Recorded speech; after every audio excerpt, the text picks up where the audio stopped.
नमस्कार महाराष्ट्र, कसे आहात? आय होप मस्त आणि मजेत असाल. आजच्या सेशन मध्ये आपण पाहणार आहोत जे परिभाषिक शब्द म्हणजे दैनंदिन व्यवहारातले शब्द असतात पण आपल्या मराठीच्या पेपरला विचारले जातात.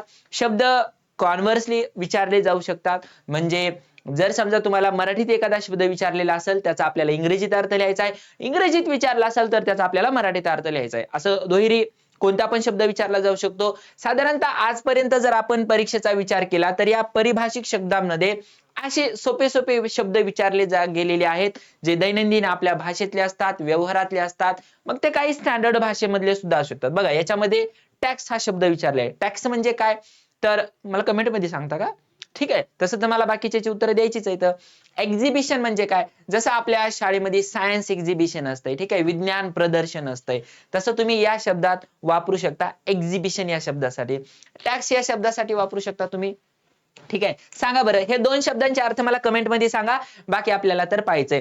बघा एजंट हा शब्द पाहिला की आपल्याला दलाल असा शब्द आठवतो, ठीक आहे, पण त्याच ऐवजी जर LIC एजंट अर्थातच विमा पॉलिसीवाला जो विमा प्रतिनिधी असतो ना, या शब्दासाठी आपण काय अर्थ वापरू शकतो? एजंट म्हणजे दलाल नाही, प्रत्येक वेळेस एजंट म्हणजे काय? प्रतिनिधी या अर्थानं सुद्धा आपण शब्द वापरू शकतो. मेडिकल एक्झामिनेशन ज्याला आपण बघा एक्झामिनेशन म्हणजे खरं तर परीक्षा आणि मेडिकल म्हणजे वैद्यकीय, मग वैद्यकीय परीक्षा म्हणजे जे नीटचे विद्यार्थी आहेत त्यांची परीक्षा असं होईल का? नाही. मेडिकल एक्झामिनेशन खरं तर एक्झामिनेशन या शब्दाचा अर्थ परीक्षा, पण मेडिकल हा शब्द लागून आलाय त्यामुळे इथं थोडासा अर्थ बदलतो आणि तुम्ही या ठिकाणी म्हणू शकता वैद्यकीय तपासणी. मेडिकल एक्झामिनेशन आहे ना, या अर्थानं ही जी एक्झामिनेशन आहे हा अर्थ या ठिकाणी तपासणी या अर्थानं घ्यायचा. पण कोणती तपासणी?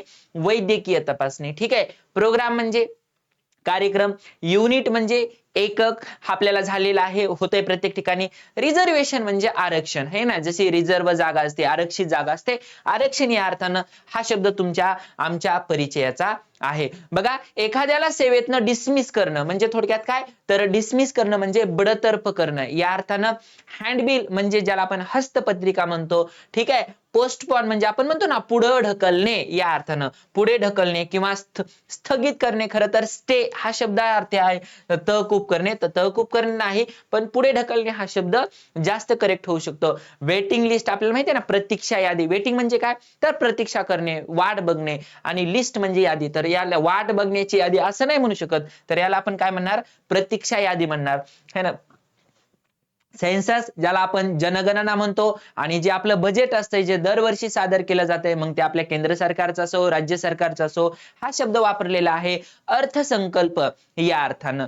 ठीक आहे, चला नेक्स्ट काही शब्द दिलेले आहेत. खालील शब्दांना प्रचलित मराठी भाषेतील शब्द लिहा है ना. बायोडाटा. मग मला एक गोष्ट सांगा, आता बायो हा शब्द जैव या अर्थानं वापरला जातो आणि डाटा म्हणजे माहिती, मग याला आपण काय जैव माहिती म्हणणार का? नाही. बायोडाटा हा शब्द वापरला जातो स्वपरिचय पत्रासाठी है ना. आता काही दिवसांनी तुमचा सुद्धा घरचे बायोडाटा बनवून घेतील, नंतर ते याला पाठव त्याला पाठव, किंवा तुम्ही कोणाचं तरी मागून घ्याल, नंतर ते 36 जुळवले जातील गुण है का नाही, वगैरे वगैरे. लाजू नका, साहजिक आहे, सगळ्यांच्याच आयुष्यात येणारा घटक आहे. बऱ्याच जणांना अशा बायोडाटा वगैरे, म्हणजे एक जुना काळ होता मित्रांनो, बायोडाटा वगैरे असला काही प्रकार नव्हता आहे का नाही. पाहुणे रावळे म्हणजे पाहुणे मंडळी वगैरे, सगळा मोठा संसार असायचा, सगळा मोठा परिवार असायचा, मित्र परिवार असायचा, आणि ते आजकाल अशा वेगवेगळ्या ऍपची वेगवेगळ्या है ना अशा बायोडाटा वगैरे बनवण्याची गरज पडते. असो, ज्याचं लग्न जमवण्यासाठी या बायोडाटाची गरज पडली नाही, ज्याचा मित्र परिवार खरंच मोठा आहे, पाहुणे मंडळी मोठी आहेत, आणि त्या माणसाच्या आयुष्यात, त्या कुटुंबाच्या आयुष्यात खूप सारी अशा मोठा परिवार आहे, ते कुटुंब खूप नशीबवान आहे असं समजून घ्यायला काही हरकत नाही. चला, हा काही आपल्या विषयाचा भाग नाही पण माहित असू द्या. बायोडाटा म्हणजे काय? स्वपरिचय पत्र या अर्थानं. ठीक आहे, चला. युनिट म्हणजे एकक, हा शब्द आताच आपल्याला काही वेळापूर्वी झाला होता. एक युनिट म्हणजे काय? एकक. बघा पासवर्ड साठी शब्द सांगा बरं. पारण शब्द. ठीक आहे, बघा वर्ड म्हणजे काय? शब्द, आणि पास म्हणजे पारण है ना. चला, पारण शब्द डिसमिस म्हणजे बडतर्फ झालेला आहे, ट्रान्सफर म्हणजे स्थानांतर है ना, वेटिंग लिस्ट म्हणजे प्रतीक्षा यादी किंवा प्रतीक्षा सूची म्हणू शकता, स्टँडर्ड म्हणजे मानक आणि हँडबिल म्हणजे हस्तपत्रिका, हे तर आपल्याला झालेलं होतं. ठीक आहे. चला, हे दोन शब्द आपल्या PYQ मधले आहेत. याच्या आधी परीक्षेमध्ये हे दोन गोष्टी विचारलेल्या आहेत. मला हे कमेंट मध्ये सांगायला विसरू नका. या दोन्ही शब्द आपल्याला कमेंट मध्ये पाहिजेत, कारण हे आपल्याला प्रश्नपत्रिकेत विचारले होते. ड्रामा नाटक या अर्थानं सांगता येईल का? बुक स्टॉल म्हणजे पुस्तकांचं दुकान या अर्थानं सांगता येईल का? चला, बरोबर असेल तर हो म्हणा, चूक असेल तर कमेंट मध्ये तुम्ही तुमचं उत्तर सांगू शकता. काही शब्द देतो मी बघा, याच्या अनुषंगाने काही प्रश्न परीक्षेत येऊ शकतात, ज्याच्यामध्ये एजंट म्हणजे प्रतिनिधी, ऍब्सन्स म्हणजे अनुपस्थिती, ऍक्शन घेणं म्हणजे कारवाई करणं, ऍफिडेव्हिट ज्याला आपण शपथपत्र म्हणतो है ना, ऍफिडेव्हिट देणं, कोर्टात वगैरे द्यावं लागतं असं, किंवा सरकारमध्ये यांनी असं ऍफिडेव्हिट द्यावं वगैरे, म्हणजे काय असतं ते शपथपत्र असतं. अॅनिव्हर्सरी हा शब्द, अॅनिव्हर्सरी आठवलं की आपल्याला ते लग्नाचंच आठवतं, नाही, अॅनिव्हर्सरी म्हणजे वर्षपूर्तता. आता मग ती कशाची आहे ती गोष्ट वेगळी, तुमच्या वेडिंग अॅनिव्हर्सरी असू शकते किंवा बर्थ अॅनिव्हर्सरी असू शकते, डेथ अॅनिव्हर्सरी असू शकते, कोणती पण अॅनिव्हर्सरीचे वेगवेगळे प्रकार असतात, म्हणून लक्षात राहू द्या. अॅनिव्हर्सरी हा वर्धापन दिन, वर्षपूर्तीसाठी वापरला जाणारा शब्द आहे. ठीक आहे. ऍप्लिकेशन फॉर्म म्हणजे काय, तर तो अर्जासाठी शब्द वापरला जातो. अपॉइंटमेंट हा नेमणुकीसाठी, अप्रुव्हल म्हणजे मंजुरी भेटणं, बायोडाटा आता झाले आपल्याला, स्वपरिचय पत्र, बोनस हा शब्द कशाला, है ना, जादा भत्ता या अर्थानं वापरला जातो, बोनस हा शब्द वापरायचा नाही. बजेट म्हणजे अर्थसंकल्प आता झाले, आणि कॅटेगरी म्हणजे प्रवर्ग. सेन्सस म्हणजे जनगणना, सर्टिफिकेट म्हणजे प्रमाणपत्र, चेअरमन म्हणजे अध्यक्ष, चार्ज म्हणजे कार्यभार किंवा प्रभार, है ना, चार्ज हा शब्द आपल्याला फिजिक्स मध्ये झालेला आहे, तर कार्यभार किंवा प्रभार या शब्दांना या अर्थानं सुद्धा वापरायचा. सर्क्युलर म्हणजे परिपत्रक, जसं एखादं बोर्डाचं सर्क्युलर आलो म्हणतो, म्हणजे थोडक्यात ते काय असतं, परिपत्रक असतंय. कॉन्ट्रॅक्ट कंत्राट किंवा करारी पद्धतीने, है ना, डिसमिस हे झालेलं आहे. डुप्लिकेट म्हणजे दुय्यम प्रत, है ना, झेरॉक्स कॉपीच्या अर्थानं. एक्सचेंज म्हणजे विनिमय करणं, अदला बदल करणं. एक्सपेक्ट म्हणजे, है ना, बघा एक्सपेक्ट नाही या ठिकाणी, एक्सपर्ट आहे. एक्सपर्ट म्हणजे काय बाळांनो, तज्ञ. एक्सपोर्ट करणं एखादी गोष्ट म्हणजे निर्यात करणं.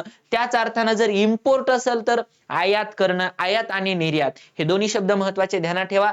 फॉर्मल म्हणजे औपचारिक, आणि इनफॉर्मल म्हणजे काय, अनौपचारिक. हे आपल्याला पत्राच्या अनुषंगाने गोष्टी झालेल्या आहेत. जनरल म्हणजे सामान्य, बघा आपल्याला जनरल सायन्स होता ना, सामान्य विज्ञान, या अर्थानं जनरल म्हणजे सामान्य. हँडबिल म्हणजे हस्तपत्रिका, इम्पोर्ट म्हणजे आयात, इन्क्वायरी म्हणजे चौकशी, इंटरव्ह्यू म्हणजे मुलाखत, आणि लीज म्हणजे भाडेपट्टा. बघा एखादी प्रॉपर्टी लीज वर देणे आहे म्हणजे काय, तर भाडे पद्धतीनं देणे आहे. ठीक आहे. असे खूप महत्वाचे शब्द आहेत. मेंटेनन्स हा देखभाल या शब्द पद्धतीनं, मॅनेजर म्हणजे व्यवस्थापक. आता झालं बघा, मेडिकल एक्झामिनेशन कशा अर्थानं वापरला जातो, वैद्यकीय तपासणी. एक्झामिनेशन म्हणजे परीक्षा, असा शब्द येऊ देऊ नका. ठीक आहे. मेंबर म्हणजे सदस्य, मीटिंग म्हणजे बैठका, आणि मिनिट्स, बघा हे जे असतं ना, हे मिनिट्सला तुम्ही म्हणजे हे म्हणत असाल तरी असं एक पहिलं टाचन वही असायची बघा शिक्षकांसाठी, ते त्याच्यात नोंदी लिहून घ्यायचे, म्हणजे काय करायचं, सभेच्या टिप्पणी लिहून ठेवणं, या अर्थानं सुद्धा मिनिट या शब्दाचा अर्थ वापरला जातो. ठीक आहे. तर चला, अशा पद्धतीने काही महत्वाचे घटक आहेत ज्याला आपण म्हणतो परिभाषिक शब्द, आणि या परिभाषिक शब्द परीक्षेमध्ये विचारले जातात. 1 मार्क तुमचा येथे हक्काचा असतो, त्याच्यात चुका होऊ द्यायच्या नाही. चला, भेटूयात पुढच्या सेशन मध्ये, पण त्याच्या अगोदर तुमचे जर काही डाऊट्स असतील, तुमच्या जर काही शंका असतील, तर तुम्ही कमेंट सेशन मध्ये सांगू शकता, विचारू शकता, तुम्हाला त्याच्यावर पर्सनली उत्तर नक्की भेटेल. भेटूयात पुढच्या सेशन मध्ये, तोपर्यंत बाय.